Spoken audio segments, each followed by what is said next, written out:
Olivia Chen stared at her phone, her hands trembling as she typed the desperate message.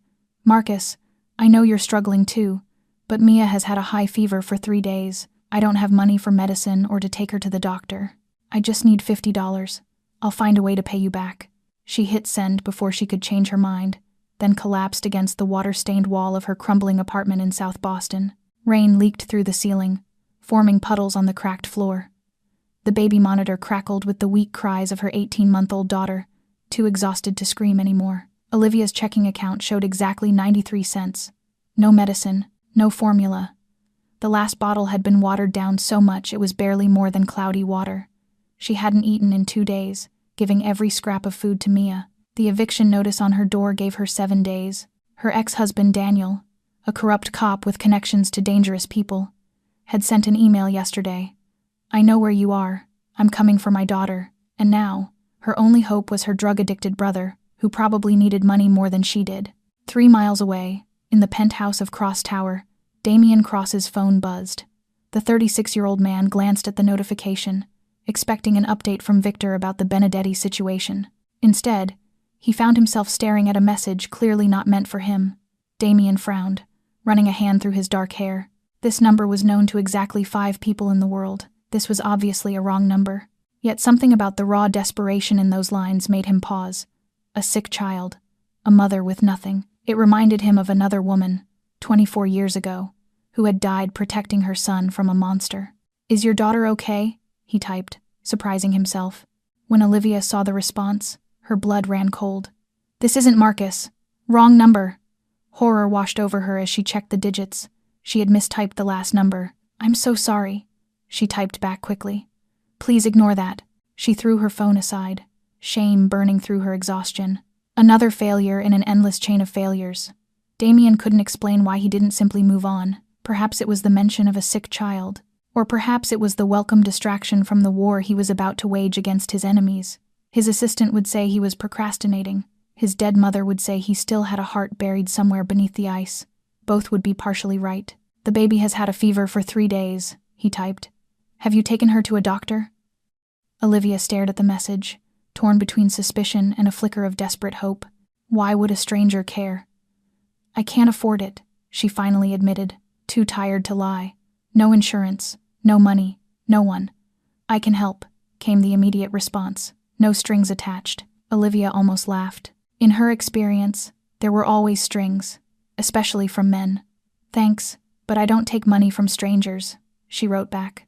Smart policy, Damian replied. He hesitated, then added, I'm Damian. Now I'm not a stranger. What medicine does your daughter need? Olivia stared at the message, torn between suspicion and a sliver of hope. Why would you help someone you don't know? In his penthouse, Damian looked out over the Boston skyline, the city he controlled from the shadows. Why, indeed? Let's just say I've seen what happens when mothers have no one to turn to, he replied. It wasn't the whole truth. The whole truth was that his mother had died in a pool of blood because no one had helped her. Exhaustion clouded Olivia's judgment. She hadn't slept more than 2 hours in 4 days. Mia had a persistent ear infection that needed antibiotics, but the clinic wanted $200 up front, she told him. I don't feel right about this, she added. What's your Venmo?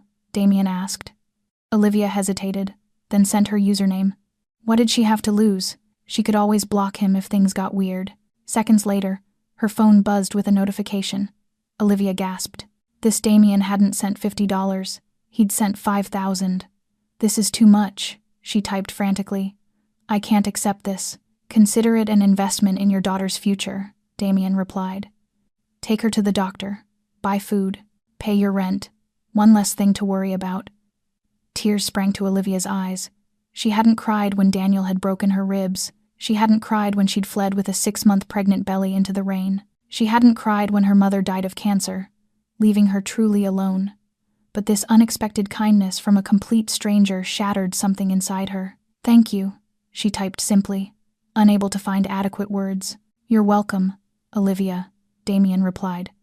Take care of little Mia. It wasn't until hours later, when Olivia returned from the emergency room with antibiotics and groceries, and hope for the first time in months, that she realized something that made her blood run cold.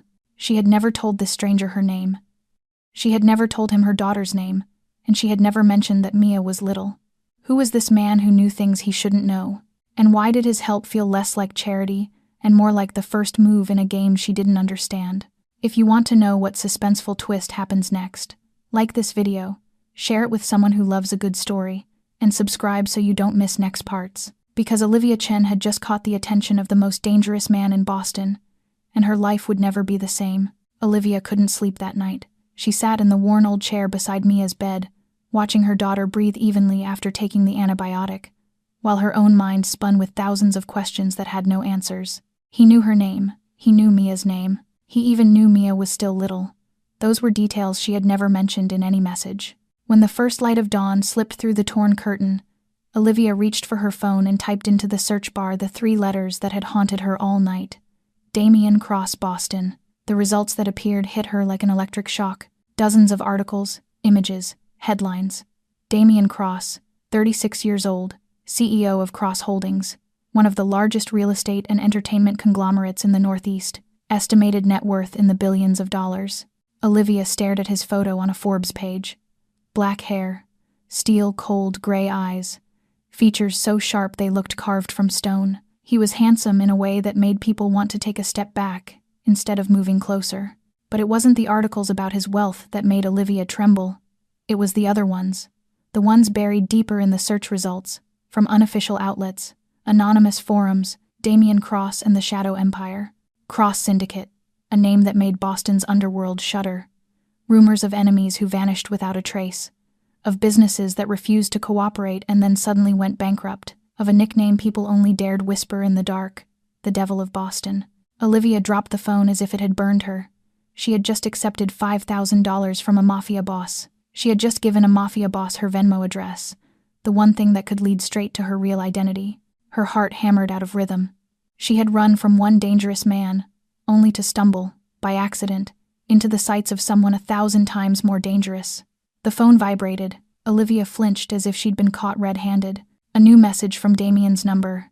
Is Mia feeling better? She stared at the screen, not knowing whether to answer or block the number immediately. But before she could decide, another message arrived. I have a proposal for you. A job. Nothing else. Before you refuse, hear me out. My sister, Elena, has lupus. She needs a private nurse with experience providing 24 hours a day care. I know you were a nurse at Massachusetts General Hospital before you resigned nearly 2 years ago. Olivia felt as if someone had poured ice water down her spine. He knew she was a nurse. He knew where she had worked. He knew exactly when she had quit. The precise moment she had run from Daniel with a 6-month pregnant belly. He had investigated her. He had known everything about her from the beginning. The next message came through. Salary of $15,000 a month. Housing included for you and Mia in my estate. Full health insurance. Security 24 hours a day. No one can touch you or your daughter while you are there. No one. Olivia read that last line again and again. No one can touch you or your daughter. As if he knew who she was running from. As if he knew about Daniel. She was shaking. She didn't know if it was fear or something else. A mad thread of hope that maybe, just maybe, the most dangerous man in Boston was the safest place for her and her daughter. She looked at Mia sleeping, looked at the crumbling apartment, looked at the eviction notice on the door. Then she looked back at the phone. Damien's final message glowed on the screen. You don't have to answer right now. Think about it. But Olivia, don't wait too long. I'm not the only one looking for you. Olivia spent the entire morning thinking about Damien Cross's offer. One part of her wanted to block his number immediately, erase every trace of this insane conversation, and pretend it had never happened. But another part of her, the part watching her daughter drink from the newly bought bottle, the part listening to rain drip steadily into the plastic bucket in the middle of the apartment, knew she did not have many choices left to refuse. She was feeding Mia lunch when her phone vibrated. A new email, from an address so familiar it made her nauseous. Daniel Morrison. Olivia opened the email with trembling hands. There were no words, only 3 photographs. The first was her apartment, taken from outside, the angle clearly showing the bedroom window where she always placed Mia's crib. The second was of Olivia carrying Mia out of the emergency room the night before, her hair disheveled, her face hollow with exhaustion.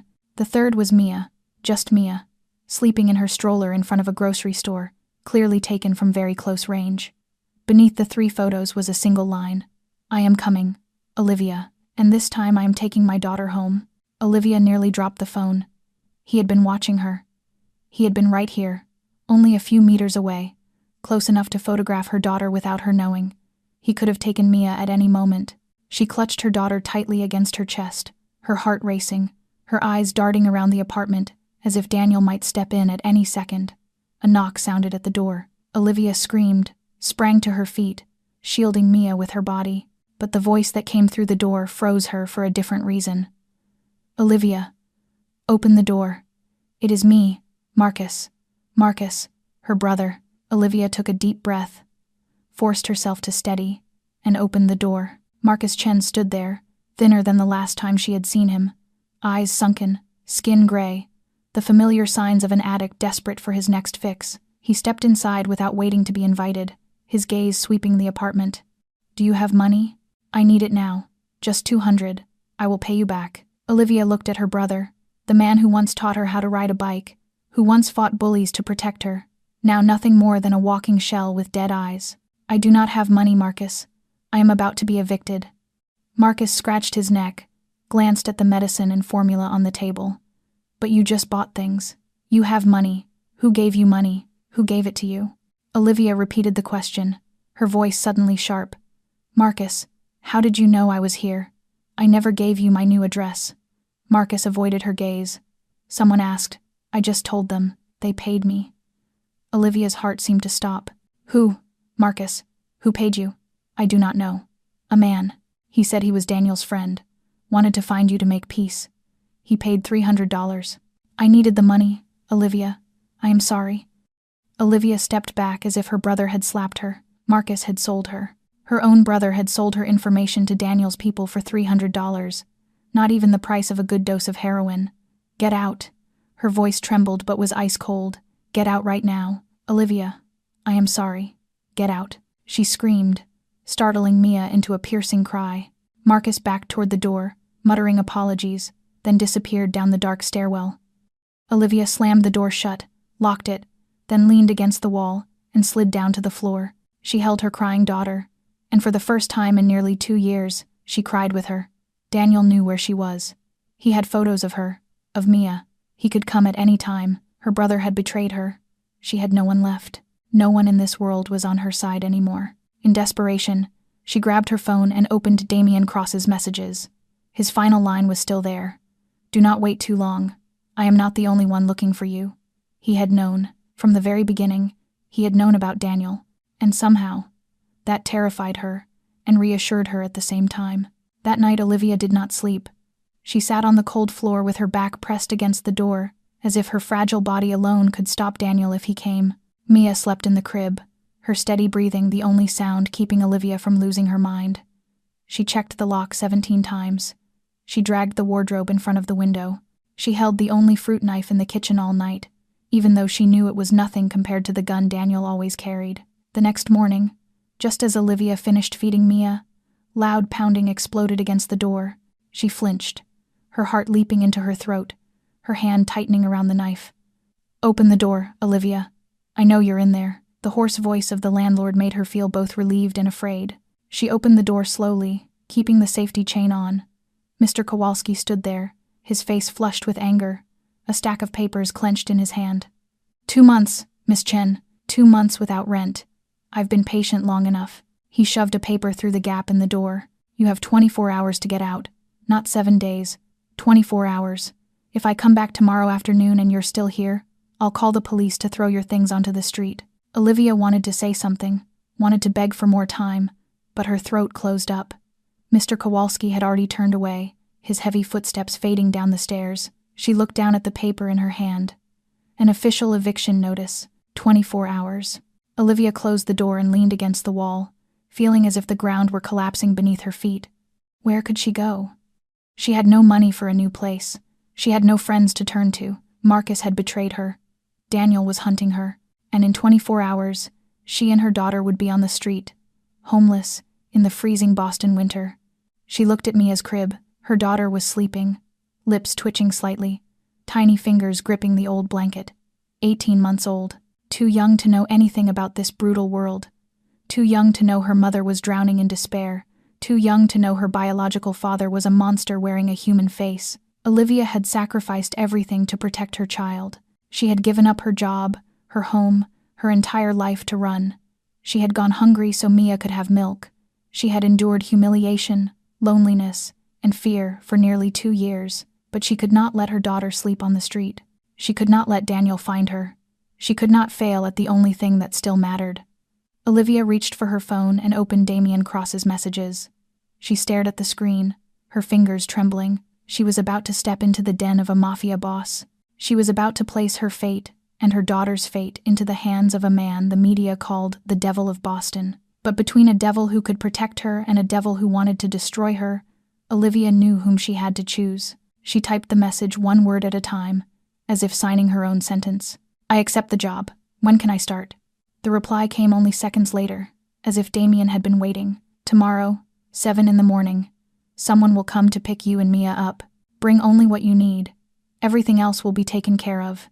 Olivia read the message, then looked at her sleeping daughter. "My love," she whispered. "I don't know if I'm doing the right thing or the wrong thing, but I promise I will protect you, even if I have to walk beside the devil." On the last night in the crumbling apartment, Olivia lay holding Mia and did not close her eyes, waiting for dawn to arrive with the car of the most dangerous man in Boston. Exactly at 7 in the morning, a sleek black Mercedes stopped in front of Olivia's dilapidated apartment. She stood by the window, Mia cradled in her arms, staring down at the car the way one might look at a luxurious coffin waiting below. She had spent the entire night packing the few things she had left, everything fitting into one old suitcase and a small bag for Mia's belongings. 27 years of her life, reduced to 2 bags. Heavy footsteps echoed up the stairwell. Olivia tightened her hold on Mia, her heart pounding, until a knock sounded at the door, followed by a voice low and cold as steel. "Miss Chen." "I am Victor. Mr. Cross sent me." Olivia opened the door and froze.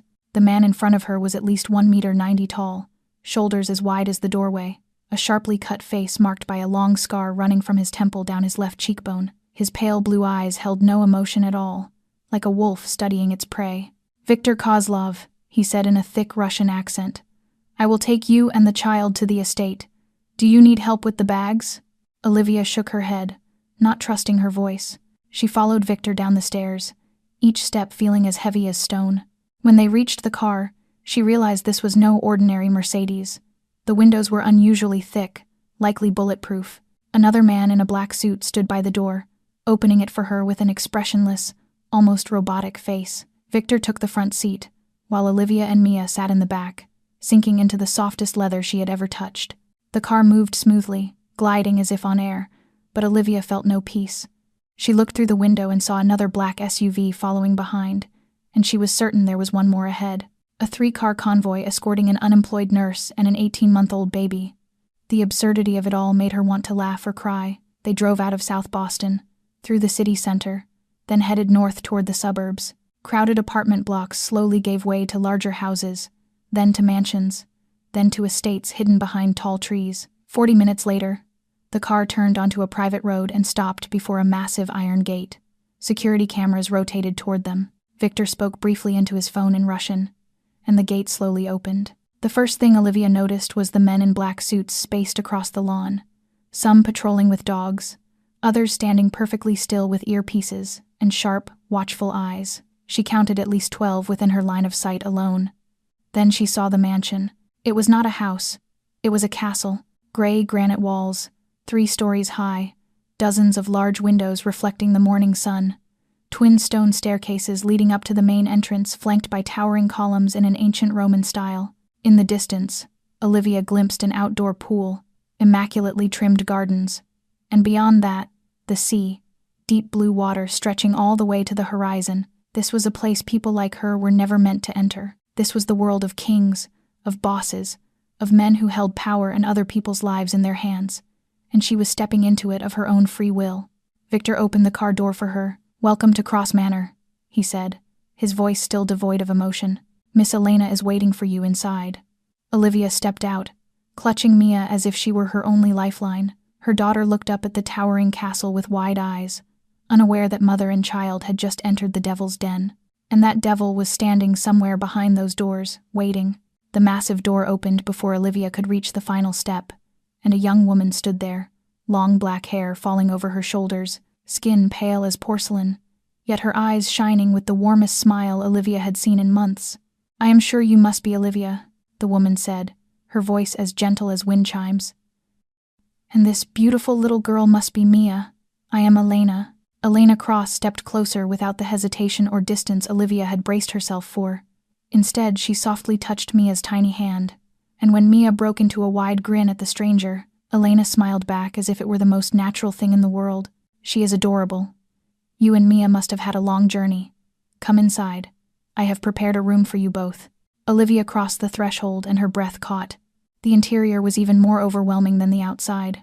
The grand hall stretched wide with soaring ceilings, a massive crystal chandelier sparkling like thousands of stars, white marble floors reflecting the light, and a sweeping double staircase curling up to the second floor, as if lifted from a fairy tale. Yet what stunned Olivia most was not the luxury, but the warmth. Fresh flowers arranged in ceramic vases on every table, sunlight pouring through tall windows, soft classical music drifting faintly through the air. This did not feel like the Mafia den she had imagined. It felt like a home. Elena led Olivia upstairs through long hallways lined with paintings and thick plush carpets, moving slowly and pausing often to rest. And Olivia immediately recognized the signs of lupus in the way Elena walked, the fatigue hidden behind her smile, the stiffness and pain in her joints, the pallor of chronic anemia. "This is your room with Mia," Elena said, opening a large wooden door. Olivia stepped inside and went still. The room was 4 times larger than her old apartment. A king-sized bed dressed in pristine white linens, deep blue velvet curtains, a balcony overlooking flower gardens and the distant sea, and in the corner a white baby crib with toys dangling above it, beside shelves filled with formula, diapers, and children's clothes in every size. "My brother told them to prepare everything," Elena said softly. "I did not know exactly what Mia would need, so I asked them to buy everything an 18-month-old might possibly require. If anything is missing, just tell me." Olivia's eyes burned. She swallowed hard, fighting to keep herself together. But the past days had been too long, too exhausting, too full of fear. And now she stood in this dreamlike room, with a mini fridge stocked with food, a brand new crib, and a frail but kind woman looking at her without judgment or pity, only pure warmth. "Why?" Olivia whispered, her voice rough, not even sure whether she was asking about the room, the generosity, or everything else. Elena tilted her head, her smile unchanged. "My brother did not explain, and I did not ask. But I know Damien never does anything without a reason, and if he wants to protect you and Mia, then you are in the safest place in the world." Elena left Olivia to rest, and alone in the unfamiliar room, Olivia laid Mia in the new crib and watched her daughter drift quickly into sleep on the soft mattress. Then she sat on the bed, touched the smooth sheets, and looked around the magnificent space. For the first time in nearly 2 years, there was no leaking rain, no smell of mold, no fear of Daniel lurking outside the door. For the first time, Olivia felt safe, and that feeling terrified her more than any danger she had ever faced. Olivia spent the entire afternoon familiarizing herself with the new room and feeding and bathing Mia, and a maid named Maria brought fresh clothes for both of them, saying it was Mr. Cross's order, and Olivia wanted to refuse. But when she looked down at the worn fabric fraying at the shoulders of her old shirt, she swallowed her pride and accepted them. At 6 in the evening, Elena knocked and invited her down to dinner, and Olivia put on the simple dark blue dress that had been delivered, lifted Mia into her arms, and followed Elena down the stairs. The dining room was on the first floor, vast and imposing, with a long black oak table large enough for 20 people, yet only 3 place settings were laid out, one at the head, one opposite, and a high chair for a baby. Elena took her seat and gestured for Olivia to sit across from her, saying her brother would arrive soon and that he wanted to meet her properly. Olivia placed Mia into the high chair, forcing her hands not to shake, because she was about to meet Damien Cross, the Mafia boss, the devil of Boston, the man who had known everything about her before she even knew he existed. Footsteps echoed down the hallway, confident and deliberate, each step like a drumbeat announcing that something was about to change, and then he entered. Olivia forgot how to breathe. The photographs on the internet had not done Damien Cross justice. He was taller than she had imagined, at least 1.85 meters, broad-shouldered, his body carved like stone beneath a charcoal 3-piece suit tailored to every line. His black hair, slightly wavy, was brushed back to reveal a face sharp as a razor, a squared jaw, a straight, uncompromising nose. But it was his eyes that held her captive. Gray, cold as steel, deep as an abyss. The eyes of a man who had seen darkness and become it. The eyes of a predator assessing his prey. He moved toward the table, every step radiating power and danger, without any need for disguise. And the air in the room thickened, growing heavy, and Olivia realized she was holding her breath. Damien stopped at the head of the table, his gray gaze sweeping over her before settling on Mia in the high chair, chewing thoughtfully on her fingers and staring at the stranger with a child's open curiosity, and something flickered in his eyes, too fast for Olivia to name, before he looked back at her. "Miss Chen," he said, his voice deep, not as cold as she had expected, but not warm either, like distant thunder warning of an approaching storm. "I am Damien Cross. Welcome to my home." Olivia stood, unsure if it was the correct courtesy, and nodded, thanking him for everything he had done for her and for Mia. Damien pulled out his chair and sat, his gaze never leaving her, and told her to call him Damien and not to thank him, saying this was a fair transaction. She cared for his sister and he provided housing and protection, and then asked whether she had reviewed the contract. The word contract snapped Olivia back into reality, reminding her this was a job, a transaction, something she could not afford to forget. And she began to answer before Damien interrupted her, his gray eyes flashing with something unreadable as he repeated that she should call him Damien. She met his gaze, and something happened, something she could not name. Not affection, not trust, but an invisible thread tightening between them, a silent recognition between two people who had been betrayed by the world and were still standing. Elena had said her brother saw something in Olivia, and now Olivia thought she saw something in him as well. Dinner passed mostly in silence, Elena trying to keep the conversation light while Olivia remained tense, and Damien clearly had no taste for small talk, eating slowly and occasionally glancing toward Mia with a strange curiosity, as if he had rarely been around children. When the meal ended, Damien stood and looked down at Olivia, telling her that Victor would explain the rules of the estate the next day, that there were places she should not go and questions she should not ask, and asking if she understood, and Olivia nodded with a dry throat. He turned to leave but paused at the doorway, addressing her again, and Olivia corrected him with a boldness she did not know she possessed, saying that if he wanted her to call him Damien, then he should call her Olivia. Silence stretched for a heartbeat, and then one corner of Damien's mouth lifted slightly. Not quite a smile, but the closest thing his face could manage, and he repeated her name slowly, as if tasting each syllable, wishing her good night before disappearing into the shadows of the hall, while Olivia watched him go, her heart racing for a reason she was not ready to admit. 2 weeks passed like a dream Olivia feared she might wake from at any moment, her work not overly demanding, mostly monitoring Elena's health, making sure she took her medication on time, helping her with gentle physical therapy each morning, and staying close during the pain episodes caused by lupus. And Elena was the easiest patient Olivia had ever cared for in her nursing career. Never complaining, never snapping despite the pain, always finding ways to make Olivia smile with stories about her childhood with Damien. Mia became the center of attention in the estate, adored by Elena as if she were her own niece, spending hours playing with her in the flower gardens, and even the usually cold guards softened when Mia toddled past them, wide-eyed with innocent curiosity, while Victor, the frightening man with the scarred face, was caught more than once slipping candy into Mia's hand when he thought no one was watching. Olivia began to gain weight again. The dark circles beneath her eyes faded, and for the first time in nearly 2 years, she slept through the night, no longer jolting awake at every small sound, no longer haunted by nightmares of Daniel standing over her bed with a raised fist, and she even started to feel as if she belonged here. But Cross Manor was not paradise, and Olivia was not blind, and she began to notice strange things slowly, like pieces of a dark puzzle she was not sure she wanted to see whole. Black cars arriving at midnight, men stepping out with tense faces and disappearing through a door Victor had warned her never to approach, voices in Russian, Italian, and languages she did not recognize drifting from Damien's office whenever she passed by, phone calls that made Damien vanish for days, only to return with bloodshot eyes from lack of sleep, and hands sometimes marked with fresh cuts. One night, when Olivia woke because Mia was thirsty, she went down to the kitchen and happened to glance out a window to see a car had just arrived, Victor and 2 other men carrying something heavy wrapped in black cloth toward the garage, something shaped like a human body. And Olivia backed away, her heart pounding, a hand over her mouth to keep from making a sound, returning to her room, without daring to look again, or think about what she had seen, or thought she had seen. The next day, everything was normal, as if nothing had happened. No one mentioned the car from the night before. The lawn was spotless with no trace left behind.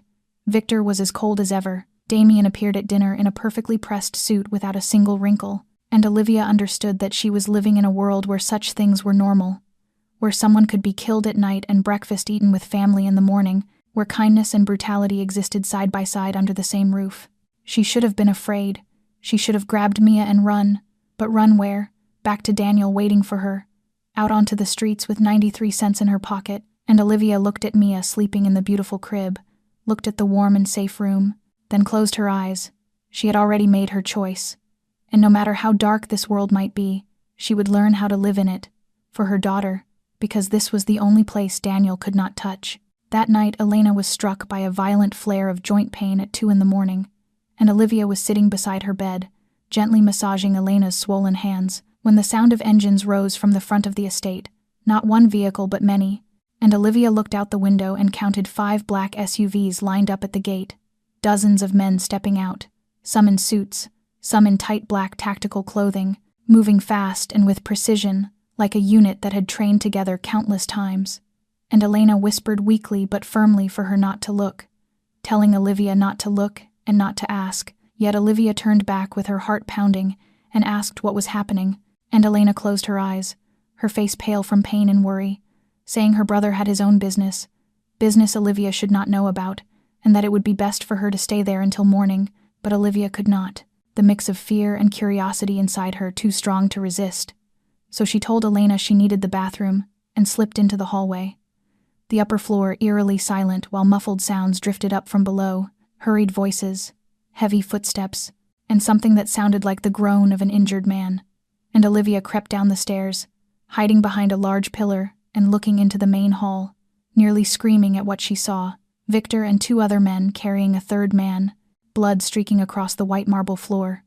The injured man young, perhaps in his early 20s, face ashen, one hand clamped over his shoulder where blood seeped through his fingers, and Damien's voice rang out from somewhere beyond Olivia's sight, ordering them to take him to the medical room, to call Dr. Vance immediately, and to find the bastard who had done this. And then Damien stepped into view, and Olivia had to clamp a hand over her mouth to keep from making a sound.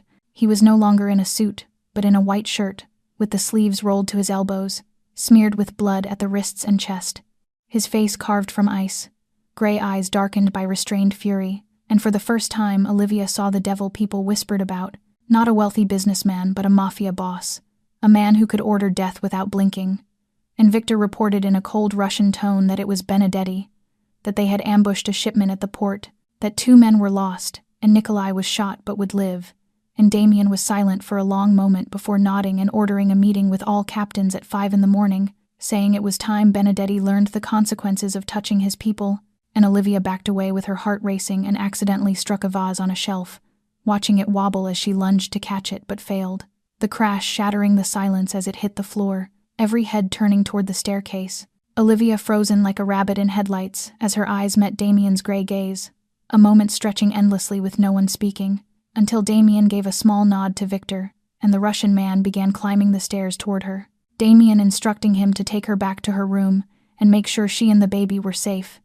His voice, not angry as she had expected, but tired and edged with something she could not read, and Victor reached her side, his scarred face as unreadable as ever, telling her to follow him, and Olivia did, her legs shaking so badly she nearly stumbled, not daring to look back, though she could feel Damien's gaze burning into her spine.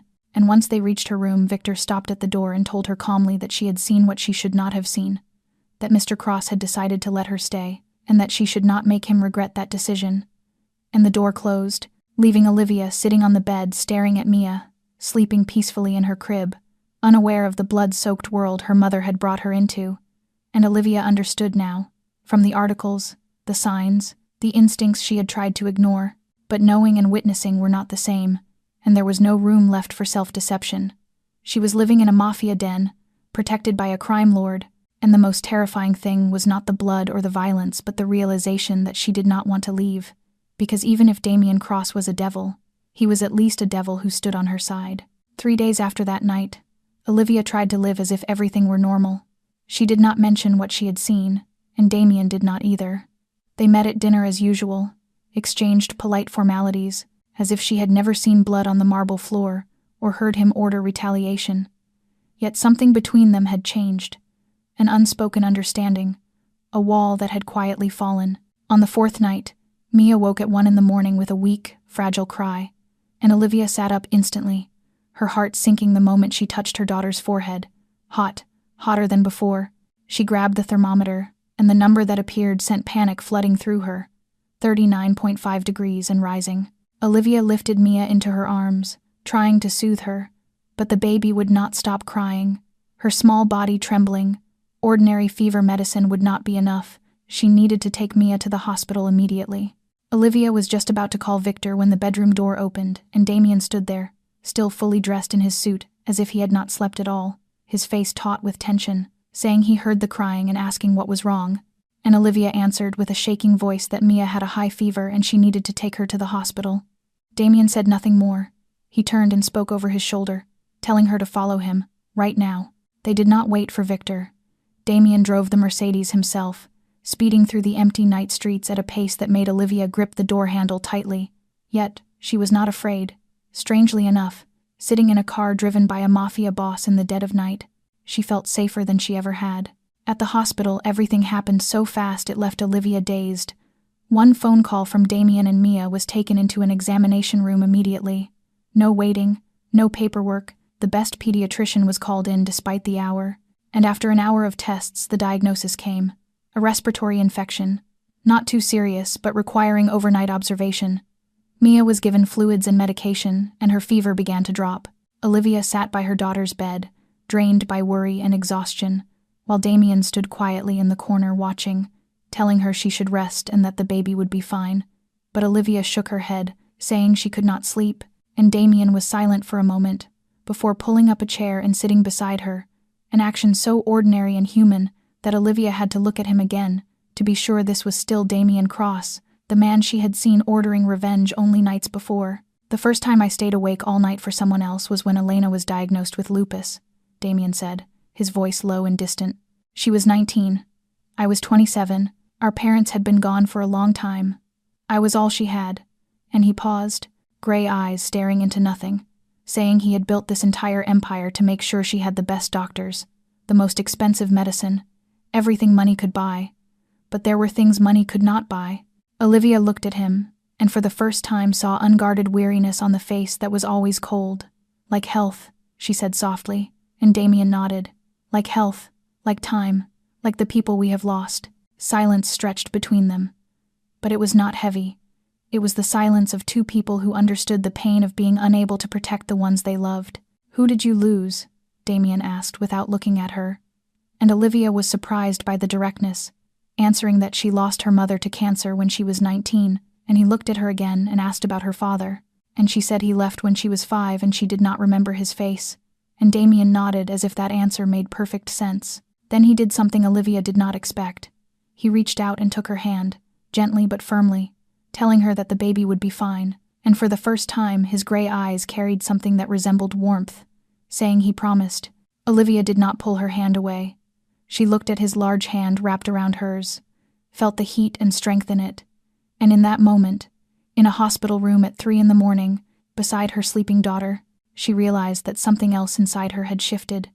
Another wall had fallen, and she was no longer sure she could ever build it again. Mia slept peacefully after the fever broke, her steady breathing the gentlest sound in the quiet hospital room, and Olivia remained seated beside the bed while Damien was still there, his hand no longer holding hers, yet the distance between them had narrowed in a way that was hard to define.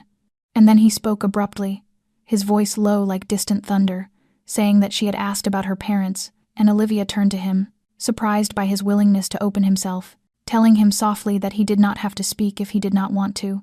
But Damien looked out the window where the night sky was slowly fading into the gray of dawn, and said that she was living in his house, caring for his sister, raising her daughter under his roof, and that she deserved to know who he was.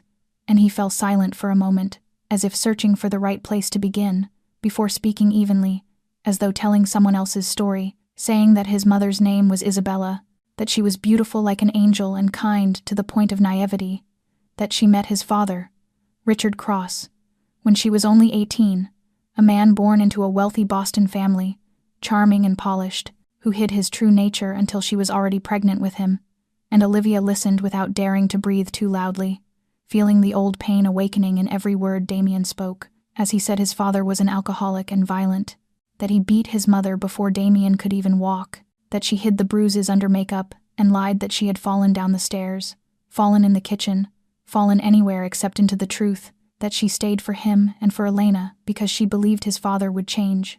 And Damien drew in a deep breath while Olivia saw his hand clench on his thigh, and he said that night he was 12 and Elena was 4, that his father came home drunk and looked for a reason to fight with their mother, that he did not remember what his father screamed about. Maybe dinner was cold, maybe the house was not clean enough, maybe there was no reason at all. But he remembered his mother begging, remembered her pushing him and Elena into the closet and telling them to hide and not come out no matter what happened. And Damien's voice dropped, almost to a whisper, as he said he heard everything through the crack in the closet door. The punches, his mother's cries, and then the gunshot. One single shot, followed by silence, and Olivia felt tears burn in her eyes, but said nothing, only listened. And Damien continued that when the police arrived his father had taken his own life, that his mother lay on the kitchen floor with blood everywhere, that Elena did not speak for 2 years afterward, and that he swore he would never again allow anyone he loved to be hurt that way. And he turned to Olivia, his gray eyes darkened by the weight of memory, and said he had built all of this. The empire, the power, so he would never again be as helpless as that 12-year-old boy hiding in a closet listening to his mother die, that he became something people feared, so that those he cared about would never have to fear anything again. And Olivia understood then why he had helped her on the night of the mistaken message, why he reacted instantly to the story of a desperate mother and a sick child, why beneath the cold exterior and ruthless reputation there was still a man capable of caring, and she told him gently that he was not a monster but a wounded child who had learned how to protect himself. And Damien looked at her as something seemed to crack in his gray eyes, and he said that he had killed people, many people, with his own hands or by his orders, asking if she could accept that, and Olivia did not answer right away, looking instead at her sleeping daughter, thinking of Daniel, thinking of what he had done to her, thinking of how she had once wished someone would kill him for her, and finally she answered honestly that she did not know, but she knew he had saved her daughter's life twice, and that mattered more to her than anything he had done to others. And Damien studied her for a long time, as if searching for deceit in her words, but finding none. And for the first time Olivia saw something like peace settle over the face that was always so tightly drawn. Silence lingered between them after Damien finished telling his story, and Olivia felt that something inside her demanded a response, an exchange, a sharing of her own darkness to balance what he had just laid bare. So she drew in a deep breath and began to speak, her voice light as a passing breeze, saying that she met Daniel right after graduating from nursing school, that he was a police officer, handsome, charming, and skilled at making a 23-year-old woman who had lost her mother feel as if she were the center of the universe, that they dated for 6 months and then married, and she truly believed she had found the man who would protect her for the rest of her life. And Olivia gave a bitter smile, her eyes fixed on nothing, as she said the first beating came 2 months after the wedding, when she came home late from a long shift, that he accused her of cheating, that she denied it, and that he punched her in the face, then cried, apologized, and promised it would never happen again. And she believed him, while Damien said nothing, but Olivia could feel the tension coiled in his body like an animal restraining its rage, and she continued that it happened again and again, each time with a new excuse, each time followed by apologies and promises, that she hid the bruises under makeup, lied to her coworkers that she was clumsy, lied to herself that things would get better, until she discovered she was pregnant, and at the same time discovered that Daniel was not just an ordinary police officer, that he took bribes from gangs, protected drug traffickers, and even helped destroy evidence in murder cases. And Olivia looked down at her hands, her fingers laced together and trembling, as she said she wanted to leave, but Daniel told her that if she did he would kill her, that no one would believe a nurse over a decorated police officer, that he would find her no matter where she ran. And she believed him because she had seen what he was capable of.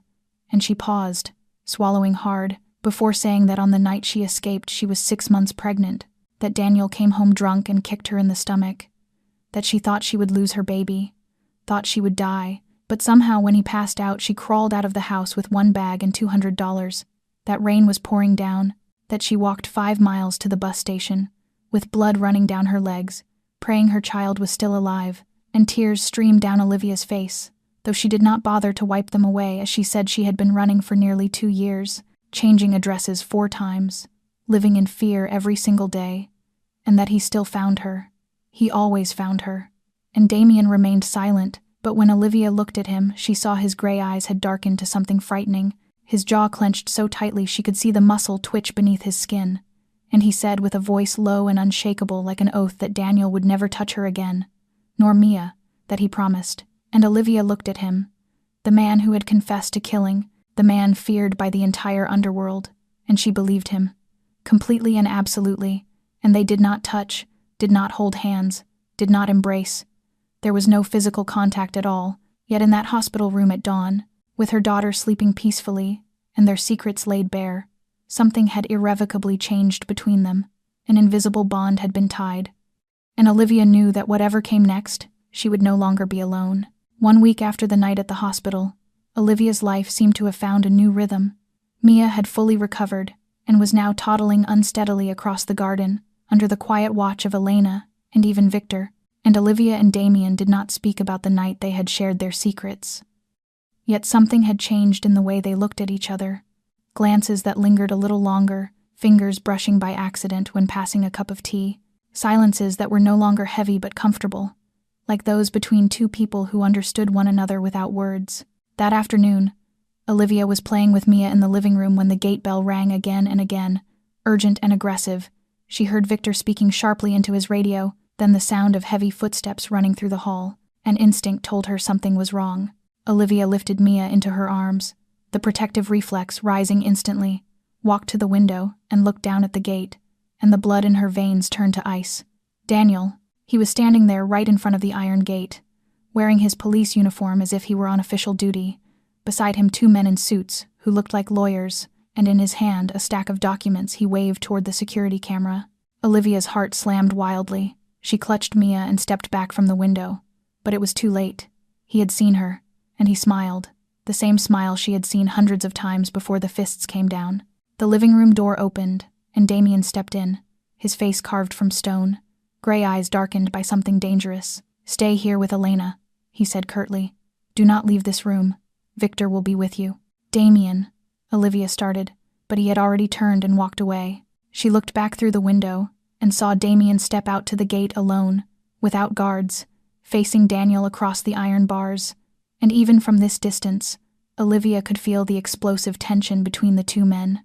She could not hear their words, but she saw Daniel hand the documents to Damien, saw Damien skim them and throw them back, saw Daniel smile and say something that made Damien's shoulders go rigid. 10 minutes later, Daniel and his companions got into their car and drove away, and Damien stood motionless at the gate for a long moment before turning back inside. When he returned to the living room, his face was a flawless mask of cold control, but Olivia had learned how to read what lay beneath. "What does he want?" she asked, her voice trembling despite her effort to steady it. Damien looked at Mia, curled in her arms, then at Olivia. "He has a court order demanding custody, claiming you abducted his daughter and are living with a dangerous criminal." Olivia felt as if she had been punched in the chest. No, he cannot." "He can," Damien replied, his voice even but his eyes burning. "He is a police officer with connections, and he has clearly bought a judge. The order requires you to surrender Mia within 7 days, or be arrested for child abduction." Olivia collapsed onto the chair, clutching Mia as if someone were already trying to tear her away. "I will not give my child to him," she said, her voice breaking. "I would rather die." "You will not have to," Damien said, stepping closer. "But you need to know one more thing." "What else?" "Daniel is not acting alone. He is working with Anthony Benedetti." The name dragged Olivia back to the night she had witnessed the meeting, the wounded man, the cold fury in Damien's voice when he spoke of his enemy. "The man who ambushed your people at the port?" she asked. Damien nodded. "Benedetti has been searching for my weakness for years. Now he thinks he has found it. He thinks you and Mia are that weakness." Olivia looked at him, understanding the terrifying truth.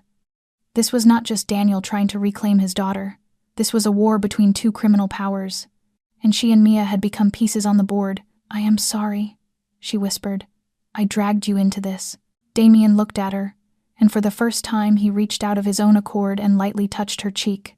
"No one dragged me anywhere. I chose to stand here, and I will not let anyone touch what is mine." "What is mine?"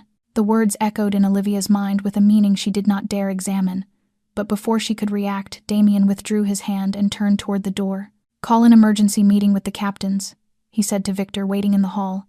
"If Benedetti wants war, then he will have war." The door closed, leaving Olivia alone with her daughter, and the growing fear that the storm about to break would sweep everything away. 2 days later, Daniel came back, this time without lawyers.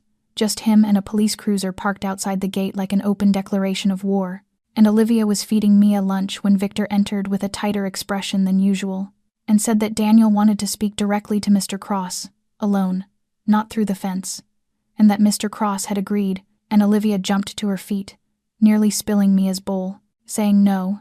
Damien could not go out alone with him because Daniel was dangerous, but Victor replied in his emotionless tone that Mr. Cross knew what he was doing and had ordered Olivia to stay in her room and not come out under any circumstances.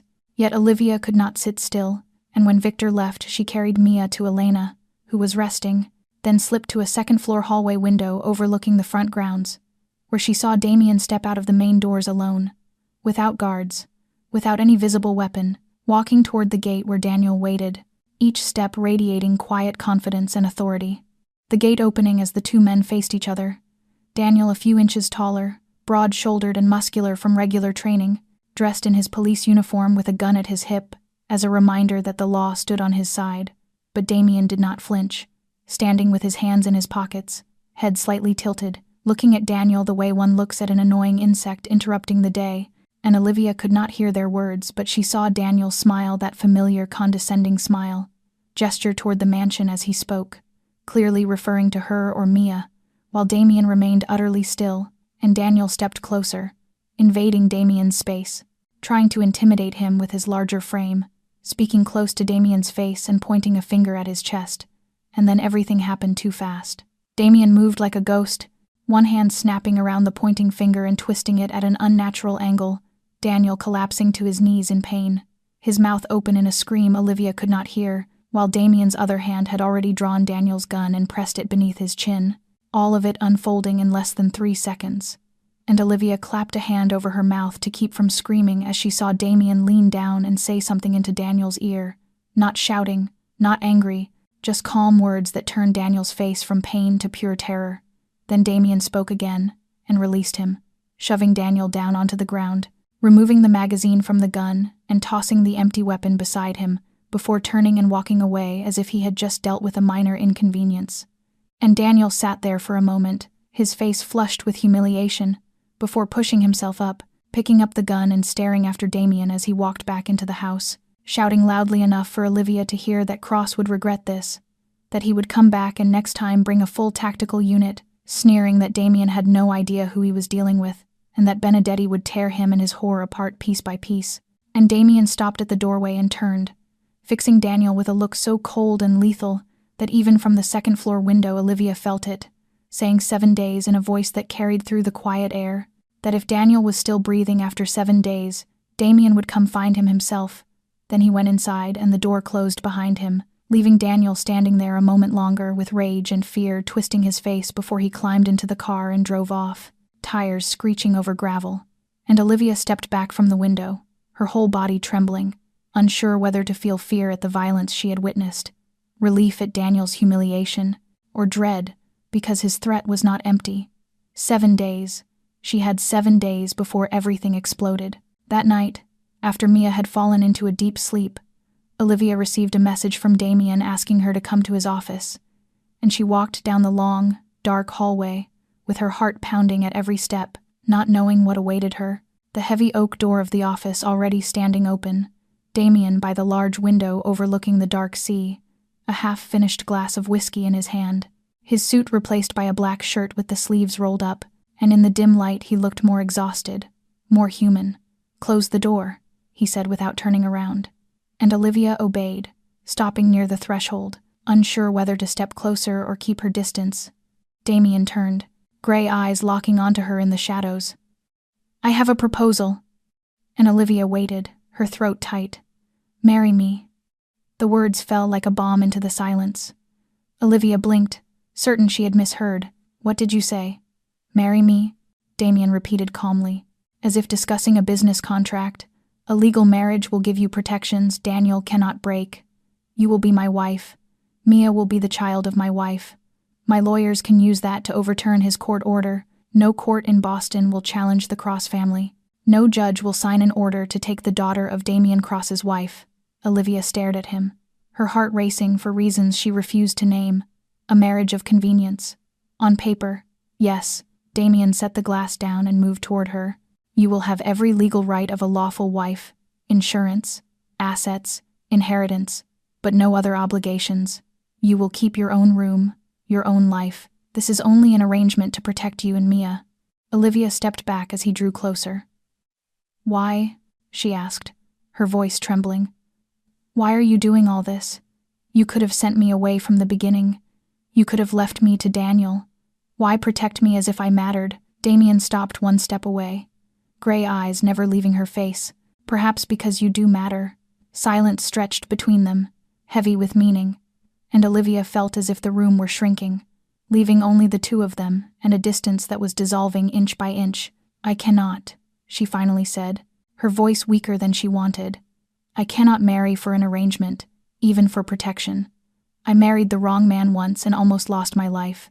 I cannot step into another marriage without love. Damien studied her for a long moment, his expression unreadable. Then he nodded. I understand. And he turned back toward the window as if the conversation were over. But whether you agree or not, I will still protect you. Not because of a deal or a contract, but because I choose to. Olivia looked at his back, feeling something fracture and mend at the same time in her chest. Damien, she said softly, and though he did not turn, she knew he was listening. Thank you. For everything. Damien did not answer, but she saw his shoulders lower slightly, as if a weight had been lifted, and Olivia left the office, closing the door behind her, walking back to her room with a heart beating to a rhythm she had never felt before. 6 days passed in a state of steadily mounting tension. Damien reinforced security around the estate. Patrols doubled, new cameras installed in every blind spot, and Victor rarely left Olivia and Mia's side, a silent shadow always close. But on the 7th day everything collapsed. That afternoon Elena suggested taking Mia to play in the Eastern Flower Garden, an area considered the safest, set deep within the estate, surrounded by high walls and guarded by 2 security men. And Olivia agreed because she needed to prepare the evening medication for Elena, and Mia had been cooped up inside for too long. She glanced out the window and saw Elena sitting on a stone bench while Mia ran in circles chasing butterflies, her clear laughter ringing through the afternoon air. Everything looked impossibly peaceful, and then the explosion came. Not one, but several, rapid and violent, like fireworks turned deadly. Olivia looked back toward the window and saw smoke rising from the direction of the main gate. Screams, running footsteps, the crack of gunfire, and in the eastern garden she saw dark figures climbing over the wall. Olivia's heart skipped a beat before she bolted from the room like a maddened animal, racing down the stairs, through the corridors, flinging open the doors to the garden, and the scene before her was a nightmare. 2 guards lay motionless on the grass, blood spreading beneath them. Elena was being shielded and dragged back toward the house by a man, her face white with terror, and Mia, her daughter, was being carried by a man dressed in black toward the wall where a rope ladder swayed. Mia, Olivia screamed, her legs carrying her faster than she had ever thought possible. Mia was screaming too, tiny hands flailing, calling for her mother in pure panic. The kidnapper turned and Olivia recognized the face, not Daniel but one of the men who had come with the lawyers that day, one of Benedetti's men. Olivia did not slow. She hurled herself at the man holding her child, fingernails clawing at his face, teeth sinking into whatever flesh she could reach. Mia slipped from his arms and fell onto the grass. Olivia screamed for her to run, but Mia was too small, too terrified, frozen in place and sobbing. A fist smashed into Olivia's face. She went down with blood flooding her mouth. She tried to rise, but a kick to her stomach doubled her over. Through the haze of pain, she saw another man scoop Mia up and heard her daughter's cries growing distant. No, Olivia tried to scream, but her voice came out as a broken whisper. My baby. Give me my baby back. A blow struck the back of her head. and darkness swallowed her whole. When Olivia woke, she was lying in her own bed, her head splitting with pain, her lips swollen, her body feeling as though it had been run over, yet none of that physical agony compared to the terror. When memory came crashing back, Mia. She sat up, ignoring the dizziness, ignoring the nurse, trying to restrain her, stumbling to the door and down the stairs toward the shouts and crashing sounds coming from Damien's office. She shoved the door open and froze. The office looked as if a storm had torn through it. The desk overturned, chairs shattered, books and papers strewn across the floor, and in the wreckage, Damien stood with his back to her, his hand bleeding where he had punched the wall, his entire body shaking with barely contained rage. Victor stood rigid in the corner. Elena was crying on the sofa, while Maria tried to comfort her. "Damien," Olivia said, her voice breaking. He turned and she saw a Damien cross she had never seen before. Gray eyes now black as a moonless night. All restraint gone. Only the raw fury of a cornered beast left. And when he saw her, that fury wavered, pierced by something else. Pain, guilt, and a fear she had never imagined on that face. "My daughter," Olivia whispered as her legs finally gave out, and Damien lunged forward, catching her before she hit the floor. "I will find her," he said, his voice hoarse and shaking. "I swear to you, Olivia, I will bring Mia back, even if I have to burn this entire city to the ground." Olivia looked up at him through her tears, and knew this was no empty promise. Damien Cross would truly set everything ablaze to return her child. The only question left was whether they would be in time. Within an hour of the kidnapping, the Cross estate turned into a war command center. Men Olivia had never seen before appearing from everywhere and filling the large underground conference room she had never been allowed to enter until now. Computer screens glowing, city maps spread across the table, radios and phones crackling nonstop, and Damien stood at the head of it all, still wearing the shirt stained with blood from his injured hand, not seeming to notice, gray eyes now icy, and voice low and unyielding as he issued orders, telling them he wanted every road out of Boston monitored, every warehouse, every safe house, every location Benedetti had ever used, searched, to mobilize everything, that he did not care how much money it cost, or how many people they stepped on, to find the child. Victor nodding and immediately assigning tasks to the captains, while Olivia sat in a corner, her body numb with shock and pain, yet refusing to leave, because she needed to be here, needed to know everything, needed to do something, rather than sit alone while fear devoured her second by second. And then Damien's phone rang, his jaw tightening as he checked the screen before answering on speaker so everyone could hear. Daniel's voice coming through, thick with triumph, calling Damien by name and saying the baby was with him, crying nonstop and calling for her mother. How pitiful it was. Olivia surging forward but Victor stopping her, the sound of Mia's weak, terrified cries in the background crushing her heart. Damien asking calmly what he wanted.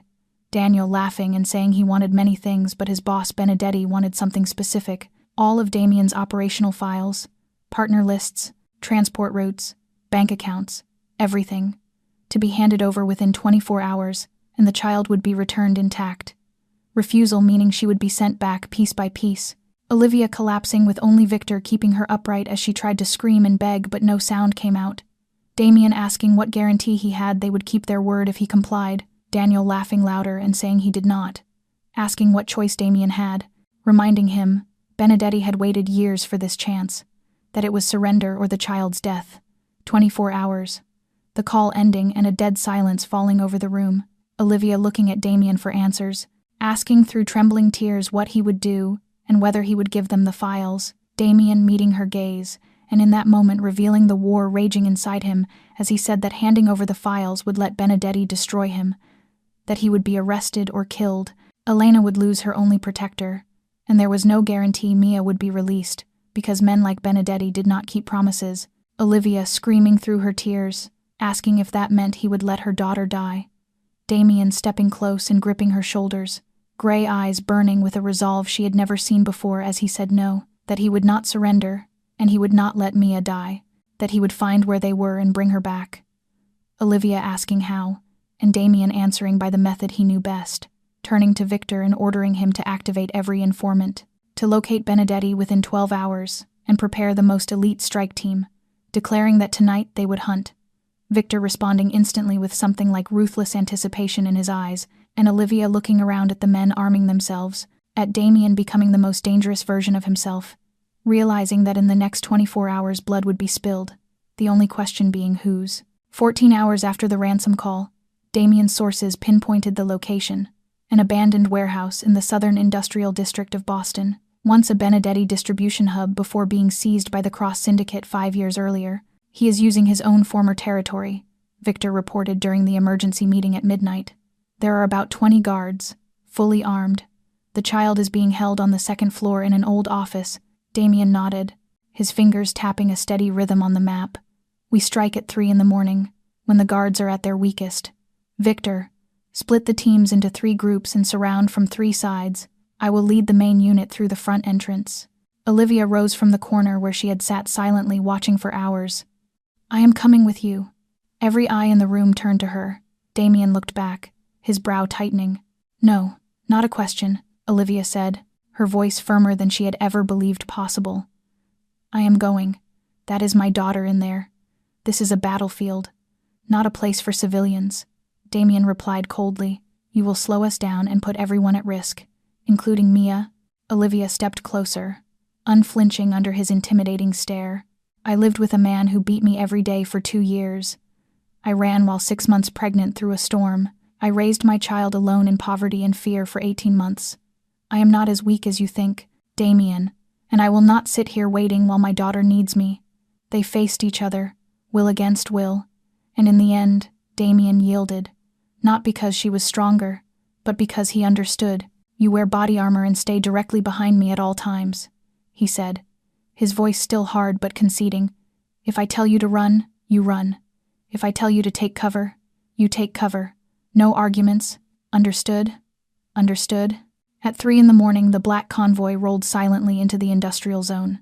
Olivia sat in the SUV with Damien and Victor, the heavy vest weighing on her chest, her heart pounding like a war drum. Through the window, she saw the warehouse emerge from the darkness, faint lights glowing from a few second-floor windows. Mia was in there, her daughter, alone and terrified, waiting for her. The vehicle stopped. Damien turned to her, gray eyes sharp as blades in the dark. Ready? Olivia nodded, not trusting her voice. Damien opened the door, and hell began. Gunfire thundered as the cross teams attacked from 3 sides. Olivia ran behind Damien, crouched low, her heart racing madly as bullets tore through the air. Men fell on both sides, blood spreading across the concrete, the smell of gunpowder and iron choking the air. Damien moved ahead like a lethal phantom, firing without hesitation, wasting not a single round, each shot dropping an enemy. His face utterly blank, no anger, no fear, only the cold focus of a professional killer. This was the devil, people whispered about. This was the devil of Boston. They pushed inside the warehouse through dark corridors and empty rooms. Victor and his team had secured the first floor and the gunfire thinned. Damien led Olivia up the stairs past bodies still warm. She forced herself not to look, not to think about families and lives. They had taken her child and they deserved this fate. The second floor held a long hallway lined with doors. Damien signaled her to stay back, and kicked each door open, weapon raised, the first room empty, the second empty, the third, and Olivia heard crying, the cry she would recognize among a million sounds. Mia! She screamed, shoving past Damien and rushing into the room despite every warning. Mia sat in the corner, her hands tied to a table leg, her face streaked with tears and grime. A woman stood beside her with a gun aimed at the door. But when Olivia charged in, the woman hesitated for a single second, and that second was enough. Damien fired once, the woman fell, and the gun clattered away. Olivia did not look. She fell to her knees beside Mia, trembling hands tearing at the bindings, pulling her daughter into her arms as if someone might steal her away again. I am here, she whispered through tears. I am here. You are safe now, Mia sobbed, tiny arms locked around her mother's neck, as if never wanting to let go. Olivia looked up to see Damien standing in the doorway, gun still in hand, his face still carved from stone. Yet in his gray eyes she saw something else, not relief, but iron resolve. It is not over, he said. Daniel and Benedetti are still somewhere. Victor's voice crackled over the radio. Benedetti found in the basement. He is trying to escape. Damien looked at Olivia. Stay here. Victor will protect you and Mia. He turned and walked away. And Olivia knew that when he returned there would be more blood on his hands, and she realized she did not care at all. Olivia held Mia tightly against her chest, her back pressed into the corner of the wall, instinctively shielding her daughter with her own body, while gunfire still echoed somewhere in the distance. Mia had stopped crying, leaving only small broken hiccups, her wide eyes squeezed shut, her face buried against her mother's chest as if trying to disappear from this terrifying world. "I am sorry," Olivia whispered into her daughter's ear as tears streamed down her face. "I am sorry I did not protect you. I am so sorry." Heavy footsteps sounded in the hallway, and Olivia tightened her hold, her eyes fixed on the doorway, waiting for Victor to appear as Damien had promised. But it was not Victor who stepped inside. It was Daniel, looking as though he had crawled straight out of hell. His suit disheveled, blood smeared across his face and hands, his left eye swollen shut, yet the gun in his hand was steady, aimed directly at Olivia, his smile twisted and unhinged. "Did you really think you could hide from me forever, Olivia?" he snarled as he advanced. "Did you think that Mafia bastard could protect you? Look at this place. I am still standing, and he is busy killing people downstairs." Olivia backed away, placing herself fully in front of Mia, her body shaking but her voice forcing itself to stay steady as she begged him to stop, telling him the child had nothing to do with this, that he could take whatever he wanted but to leave Mia alone. Daniel laughed, a wild sound that bounced off the bare walls. "Nothing to do with this. She is my daughter, my blood, and you stole her from me for almost 2 years. Do you know what I endured? Being mocked because my wife ran, being questioned because I could not control my own family." He stepped closer, the gun never wavering. "Now you will pay. I will shoot you in front of my daughter. Then I will raise her my way. She will learn that no one betrays Daniel Morrison and survives." Olivia felt the blood freeze in her veins as she looked into the eyes she had once loved and trusted, and now saw only pure madness.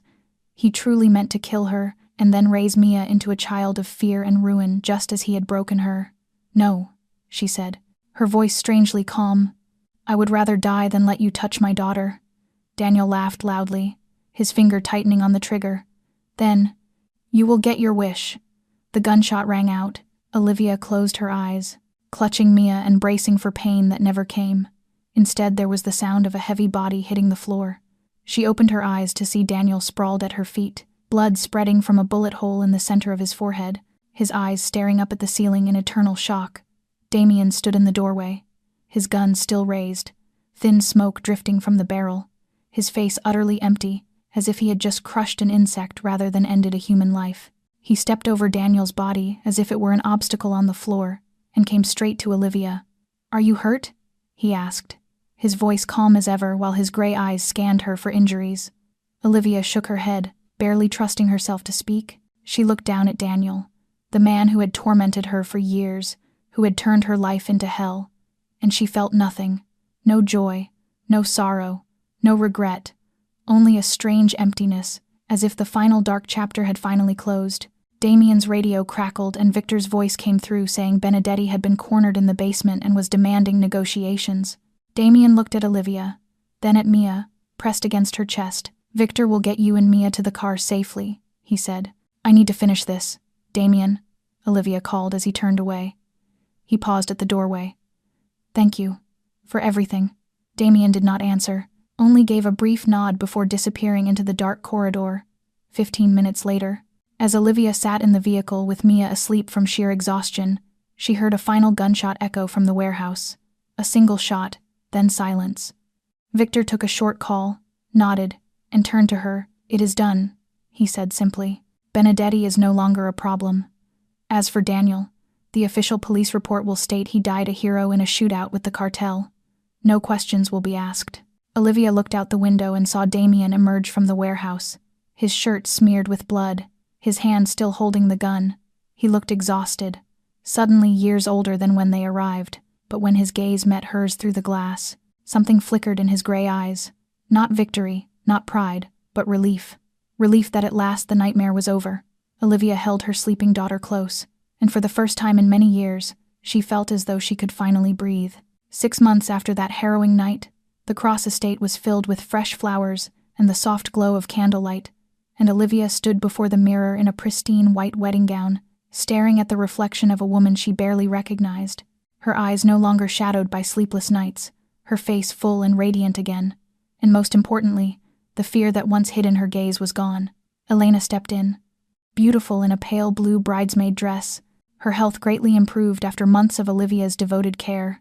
Calling her future sister and teasing that Damien looked as if he might faint from nerves, Olivia smiled, a real smile she had forgotten how to feel for years, and walked down the familiar hallway until the garden doors opened, and she saw him. Damien standing beneath an arch of white roses in a classic black suit, dark hair neatly combed, gray eyes fixed on her with something she had learned to recognize over the past 6 months. Love. Not the loud and reckless love of fairy tales, but a quiet and steadfast love built from sleepless nights beside Mia's bed after nightmares, from silent breakfasts where they learned to exist together without words, from moments when he held her hand as she cried over old memories, without judgment, without questions, simply being there. Mia sat in Victor's arms, now just turned 2, wearing a sweet white dress and clutching the teddy bear Uncle Vic had secretly bought her, waving at her mother with a wide grin, showing no trace of the horror from 6 months earlier. Children healed quickly, adults took longer, but Olivia was getting there.